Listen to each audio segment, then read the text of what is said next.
Hama dzangu ndinokukwazisai pamusi uno wesvondo, musi watinochengeta nokuda kukurangarira Ishe wedu Jesu Kristu kumuka kwake. Zvakanaka sei kuchengeta mazuva, nyange zvazvo ndichiziva kuti makanzwa imi vamwe vaparidzi vachitaura kuti hazvina kunaka kuchengeta mazuva, asi ndokuti zvakanaka sei kuabatisisa. Kana isusu tichitombochengeta Easter, tichitombochengeta Christmas, tichitombochengeta mabirthday, kana misi yokuchata, kana misi yokuzvarwa kwavana vedu, kana misi yokufa kwavabereki kana hama dzedu, zvino tingagotadza sei kuchengeta zuva rokumuka kwaIshe wedu Jesu Kristu? Tine zvikonzero zvose, nokuti ndiko kutenda kwatinako. Muri kupanzwa kapa? Ndiko kutenda kwatinako kokuti nomusi wakaita seuyu Ishe wedu wakamuka. Ko, tinotenda here nokuda kwokuti takapuhwa nemumwe mambo akanga ariko kare akatipa svondo kuti ive holiday, sekupiwawo kwakaitwa vaIsraeri namambo weIgipita zuva reSabata? Kwete, tinogamuchira zuva iri namaoko maviri, nyange zvakuzvo zvakataurwa nemunhu wechiRoma, munhu wechimambo, uyo wakanga usinei zvake nechido kana rudo naIshe wedu Jesu Kristu, asi wakaisa zuva iroro sezuva rake rekuti vokwake vange vachinamata. Asi takarigamuchira namaoko maviri, takarigamuchira namaoko maviri, hatina kuzoridonhedza, nokuti mariri makazadziswawo kumuka kwaIshe wedu Jesu Kristu. Ndicho chikonzero chatinorichengetera. Ndosaka zuva iri rakakosha, uyezve kana tichirikoshesa ngatiribatei seukosha, kana tichirikoshesa ngatiribatei noutsvene, nekuti mumagwaro munotiudzawo kuti Mwari wakanga une zuva rake raaidisisa. Ndizvo zvinotaurwa navaprofita, ndizvo zvinotaurwawo namuprofita Isaiah pana 58, zvinotaurwawo namujeremaya pana 17, zvinotaurwawo kana nekunana Nehemaya uku, vachitaurawo kunana chapter 13 uku, pamusoro pekuchengetwa kweSabata. Asi zvino takawana musi wesvondo wakava musi mutsvene, nokuda kwechinhu chitsvene chakanga chaitika chokuti Ishe wedu Jesu Kristu wakamuka ari mutsvene. Chatinotadza kuribatira neutsvene chii? Chii chiri kutivhiringa? Chii chiri kutikanganisa? Kana pane chiri kutivhiringa, yatikumbirei kuna Mwari kuti icho chinotivhiringa chibviswapo, tikwanise kumunamata takasununguka noutsvene. Tine nhoroondo yatakawana kubva kuvaIgipita, nekuti vaIgipita vairamba kubudikidza namambo wavo Farao kuti vaIsraeri vaende vanomunamata. Ndicho chikonzero chakanga chaiswa kuna Israeri, chikanzi iwe unofanirwa kundinamata. Naizvozvo iwe Mozisi enda unotaura kuti vanhu ava vanofanirwa kundinamata. Ngavaite mazuva 3 vachienda mugwenga kuti vanondinamata ikoko.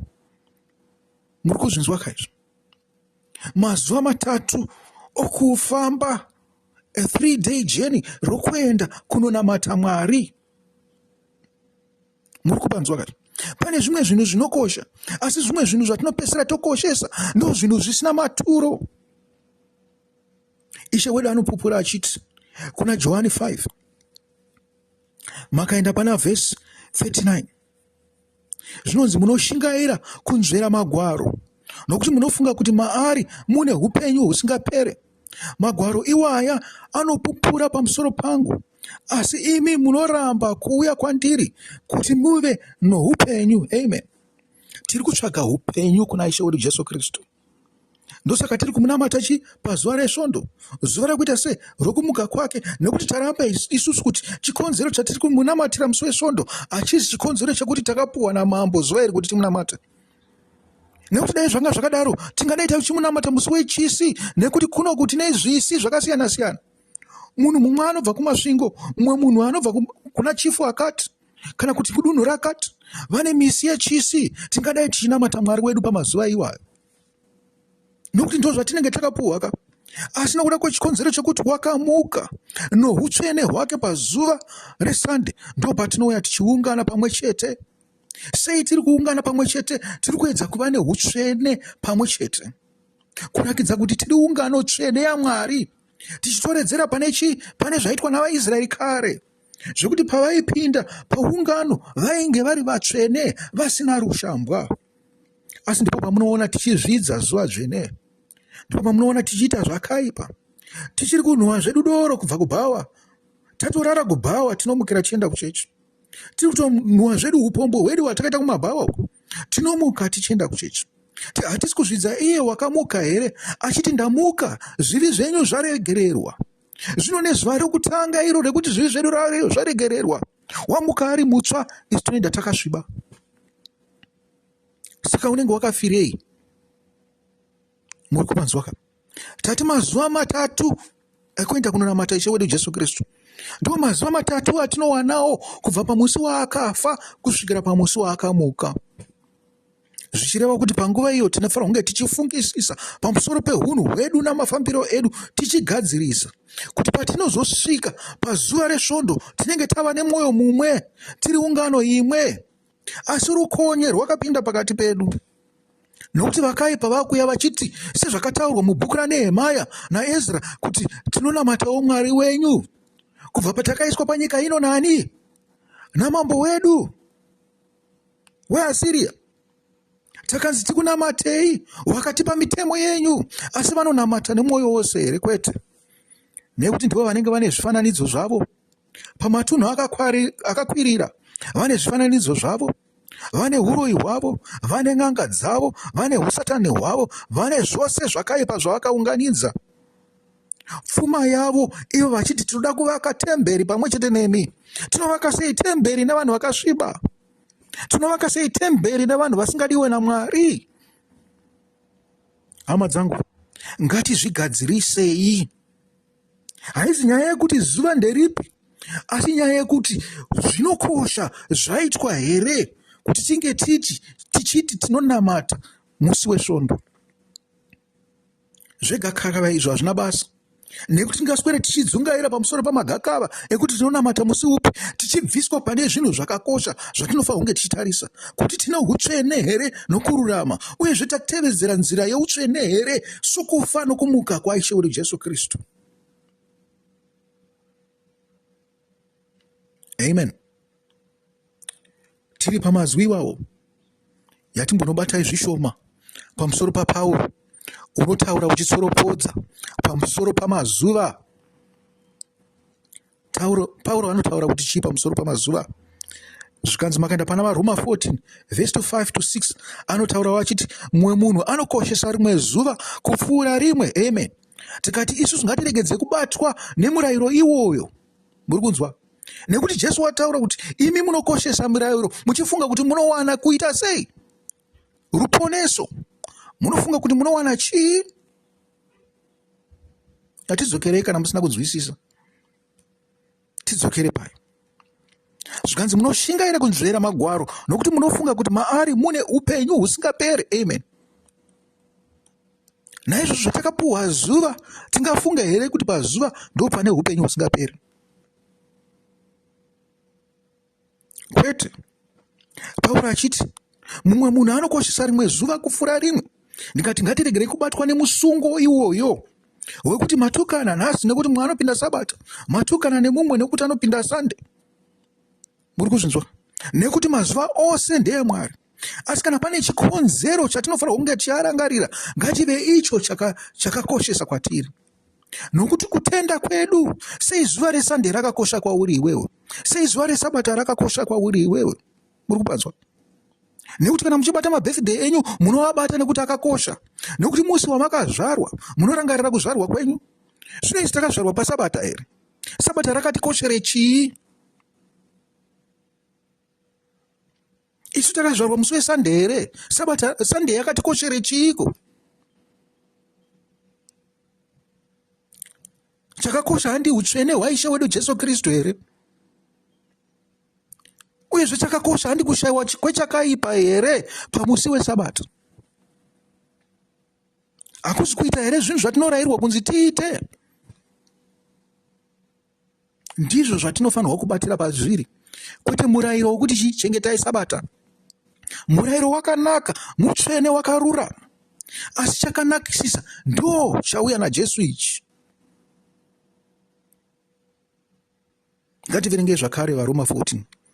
Mumwe munhu anokoshesa rimwe zuva kupfuura rimwe. Mumwe munhu anoti mazuva ose akafanana. Mumwe nomumwe ngaazvizivire kwazvo mumwoyo make. Uyo anokoshesa zuva rimwe anozviitira Ishe. Amen. Ngatirangarire chinhu ichocho. Zvikanzi zvinhu zvose tinozviitira Ishe. Todzokera futi kuna Johani 5. Zvonzi chii? Zvikanzi uye shoko ravo harigare mukati menyu nokuti hamutende iye waakatuma. Munoshingaira kunzvera magwaro nokuti munofunga kuti maari mune upenyu husingaperi. Magwaro iwawa anopupura pamusoro pani? Pangu. Asi imi munoramba kuuya kwandiri kuti muve neupenyu. Zvikanzi uye ivo Baba vakandituma vakapupura pachavo pamusoro pangu. Hamuna kutombonzwa inzwi ravo kana kuona chimiro chavo, asi vakapupura nei? Kuburikidza namagwaro. Ndo Johani 5 verse 37 to 40 iri kutsinirwa naPauro ipapapo paari kuti chii? Zvatinoitira Ishe. Uyo anokoshesa zuva rimwe anozviitira Ishe. Uyo anodya nyama anodya nokuda kwaShe, nokuti anovonga Mwari, uye naiye anorega kudya anorega nokuda kwaShe. Uye anovonga Mwari. Muri kuzvinzwisisa here? Zvikanzi adya neasina kudya hazvina basa, asi zvaanenge achizviitira izvozvo ndizvo zvakakosha. Naizvozvo kana tichibata zuva tinobata nekuda kwezvimwe zvinhu zvakakosha, kwete nokuda kwekuti zuva pacharo rakakosha.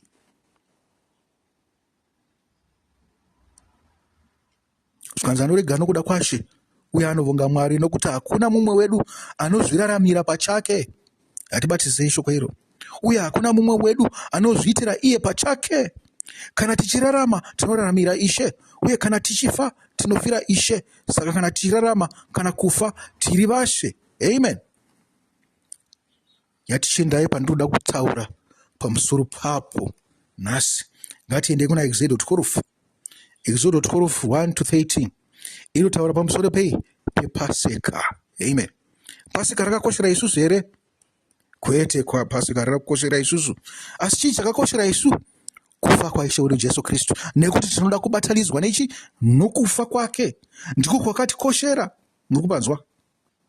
Kana wakafawo pazuva rePaseka, namazuva iwawo avaJudha, namazuva eJerusarema, namazuva aIsraeri, isu tichakoshesa uchi zuva rePaseka, nekuti ndo patinoziva kuti uyu ndo musi wakafa Ishe wedu Jesu Kristu. Tichitevedzera mazuva here avaRoma? Aiwa, zviri kwamuri. Muri kupanzwa? Tichitevedzera here mazuva avaJudha? Zviri kwatiri. Muri kupanzwa? Hapana nemhosva yekutevera iro zuva kana iro zuva. Pamunenge mawana mukana ipapo, sezvo muri pasi pavaRoma, makabatwa neutongo hwamabasa neunhapwa hwekuti nyika yakabatwa navane mari pamusoro penyu. Muchanamata pamunenge mapuhwa nguva. Ndo zvakaita kunamata Sabata nokuti rapuhwa naFarao, kana kuti kunamata Sande nekuti yapuhwa namambo wavaRoma. Uri kuzvinzwa kazvo? Muchenjere kunamata mazuva, asi namatai nechikonzero. Ngativerengei Exodus 12. Zvikanzi Jehovha akati kuna Mozisi naAroni vari muIjipita, mwedzi uno unofanira kuva mwedzi wokutanga kwamuri, mwedzi wokutanga wegore renyu. Amen. Namazwi ayo ndoda kumbofungidzai zuva rakakosha renyu, riri zuva ramakatanga kutenda. Ndiani anoziva zuva rokutanga raakazvipira kuna Ishe wedu Jesu Kristu? Zuva rekutendeuka kwake, zuva rekunamatirwa kana kubhabhatidzwa, kana zuva rokuiswa maoko pamusoro. Ndiani anorirangarira pakati penyu? Munombarangarira here? Asi mazuva iwawo akasiyana pakati pedu tose. Mumwe nemumwe ane zuva rake. Harisafanirwe here kunge rakakosha sekukoshesa kwatinoita birthday? Tingakoshese Christmas here neEaster here tichitadza kukoshesa zuva rekutanga kutenda kwedu? rakatikoshera nekuti zvizhinji zvakaitika pamusi iwoyo. Zvinonzi zvakaitika panguva yavakanga vari muIgipita pazuva repasika rokutanga, ndizvo zvakaitikawo kwatiri pazuva ratakatanga kutenda. Inzwa kuti zvinonzi chii? Zvikanzi udzai ungano yose yaIsraeri kuti pazuva regumi romwedzi uno murume mumwe nomumwe anofanira kutorera mhuri yake gwayana rimwe chete paimba imwe neimwe. Kana imba ipi zvayo iri duku kwazvo, pagwayana rose vanofanira kugovana rimwe chete nomuvakidzani ari pedyo zvichienderana nouwandu hwavanhu varipo. Amen. Apa pari kutitaurira kuti gwayana rinoitira sei? Rakafirawo vanhu vose. Hakuzi kunzi gwayana pamunhu, asi gwayana rimwe rakafira vazhinji. Kana dzimba mbiri dzichiuya pamwe chete, idzo dzine matangwe mukati madzo akasiyana, vakadya gwayana rimwe chete, haringamirire munhu mumwe chete semurayiro zvauri. Naizvozvo kutevedzera murayiro wamatangwe kungadai kuchiita sei? Kuchitirasisa, asi kutevedzera chikonzero ndizvo zvakanaka. Kana chikonzero ichocho chichitisa padhuze naMwari, kana tichitevedzera murayiro wekuti tinofanirwa kuuraya dangwe, tinofanirwa kuuraya gwayana pachinzvimbo chedangwe roga roga, tiri kutevera takaita sei? Tisinganyatsoonесesa. Asi kana toziva chikonzero, ndizvo zvakakosha kwatiri, ndiko kutenda kwedu. Zvikanzi kana imba ipi zvayo iri duku kwazvo, pagwayana rose vanofanira kugovana rimwe chete nomuvakidzani ari pedyo zvichienderana nouwandu hwavanhu varipo. Munofanira kuona mugove unodikanwa maererano nezvingadyiwa nomunhu mumwe nomumwe. Zvipfuwo zvamunosarudza zvinofanira kuva mikono yegore rimwe chete, asi chainopomerwa isina chainopomerwa, uye munogona kuzvitora kubva kumakwai kana kumbudzi. Amen. Kumakwai kana kumbudzi.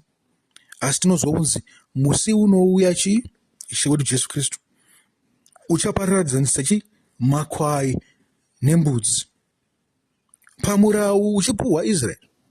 Zvakanzi mbudzi negwai hazvina kusiyana, asi Jesu paanouya achiomesa murayiro akati pachava nemutsauko pamusoro pegwayana nembudzana. Muri kuzvinzwa? Muzvichengete kusvikira pazuva re14 romwedzi. Ipapo ungano yose yaIsraeri inofanira kuzviurayira panguva yamadekwana. Ipapo vanofanira kutora rimwe ropa vagoriisa pamagwatidziro maviri egoni napazvivivo zvedzimba dzavanodyira makwayana vari. Amen. Usiku uhwo vanofanira kudya nyama yakagochwa pamoto pamwe chete nemirivo inovava nechingwa chisambiriso. Musadya nyama iri mbishi kana yakabikwa mumvura. Amen. Ndaida kuparidza pamusoro pezvinhu zvose izvi, asi nenguva padzava idzi tingatadze kupedza. Musadya nyama iri mbishi kana yakabikwa mumvura, asi mugoche pamoto musoro, makumbo uye nezvomukati. Musasiya kana chimwe charo kusvikira mangwanani. Kana zvimwe zvikasara kusvikira mangwanani, munofanira kuzvipisa. Aya ndiwo madyiro amunoriita majasi akasungwa nebhanhire, makapfeka shangu mutsoka dzenyu uye svimbo dzenyu dziri mumaoko enyu. Muridye nokukurumidza, ndiyo pasika yaJehovha. Amen.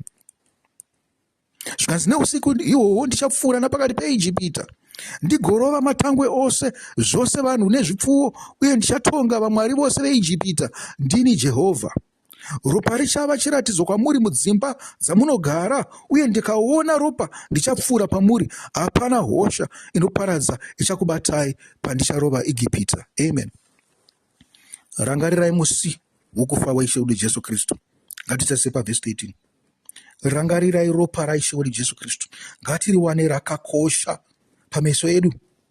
Naizvozvo kana iwe uchiti uri muKristu, unoenda kukereke musi weSande, pane chikonzero chokuti unge uchibata zuva reshanu rakakosha.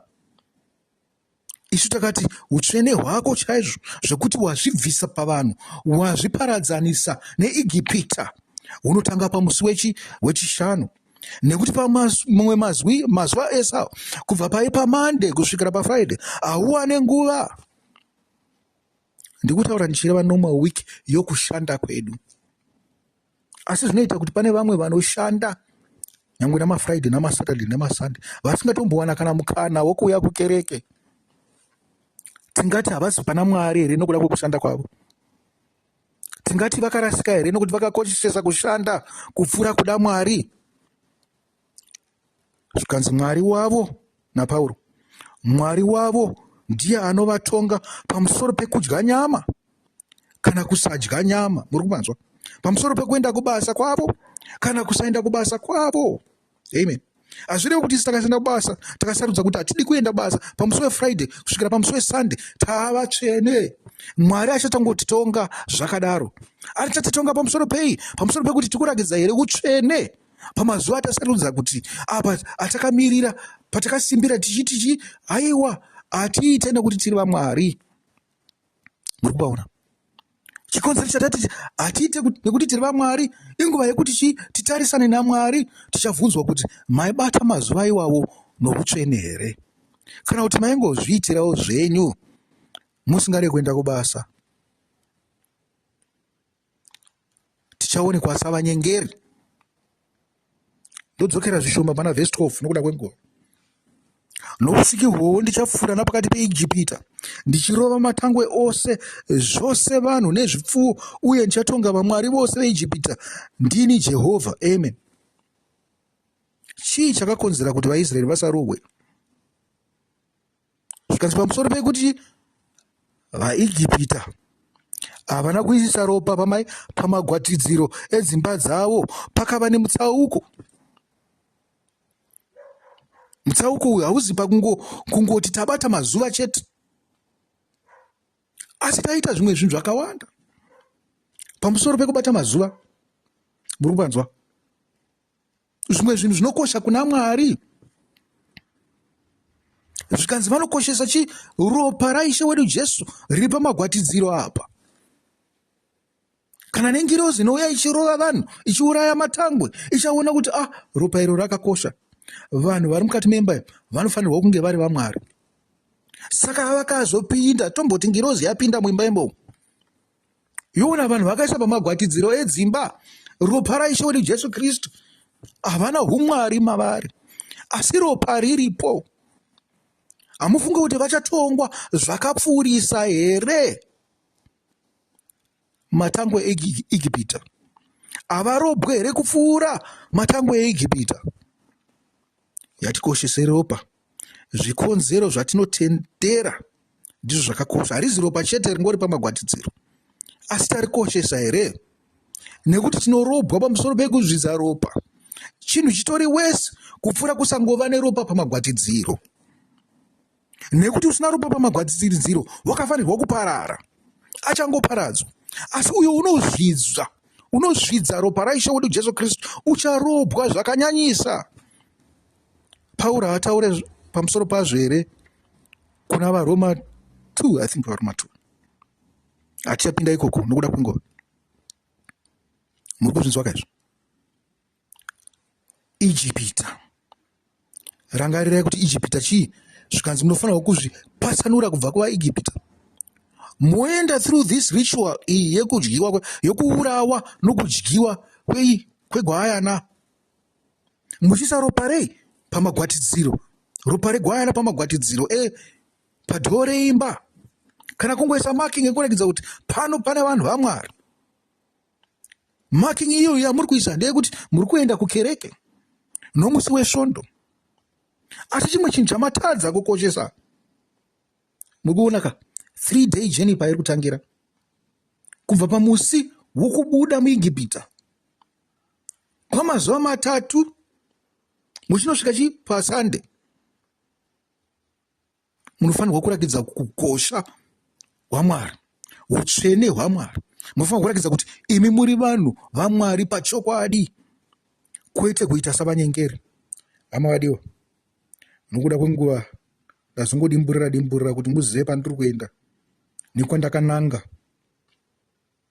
Asi ndinovimba kuti pari chamanzwa yadzoka yazova mharidzo, panze kuti inofanirwa kunge yakanga ingori chidzidziso chete. Ndinotenda mave nesu nhasi musi wesvondo uno. Ndinotenda kuti Mwari achange akakuchengetai zvamunenge muchipinda svondo, muchiropafadzwawo naMwari. Takataura pamusoro pekuropafadzwa, nekuti zvinonzi munhu anoropafadzwa ndiye munhu anoita zvakanaka. Zvimwe zvese zvokuti munofunga kuti makaropafadzwa imi musina zvinenge zvakuitwa nei? Neuroyi hwenyu. Itai zvakanaka kuti muropafadzwa naMwari, nekuti isusu tinomuropafadza nokuda kwezvakanaka zvaanoita. Muri kupanzwa? Muchirangarira chinhu ichi ndoti Mwari akuropafadzei muvewo nevhiki rakaropafadzwa kwose kwamunenge muri kumabhindauko enu. Nyangwe vaya vanoita zvine zvemutambo ngavave vakaropafadzwa, navana venyu vanenge vachienda kuzvikoro kana kuti vari kudzimba vasina chokuita ngavave vakaropafadzwa. Nemiwo munoenda kumabasa kana kumabhindauko kana kunoita zvimwe zvinhu zvamunongoita, ivai makaropafadzwa. Mwari akuchengetei kusvikira tichisangana zvakare pamusi wesvondo unotevera. Sarai zvakanaka.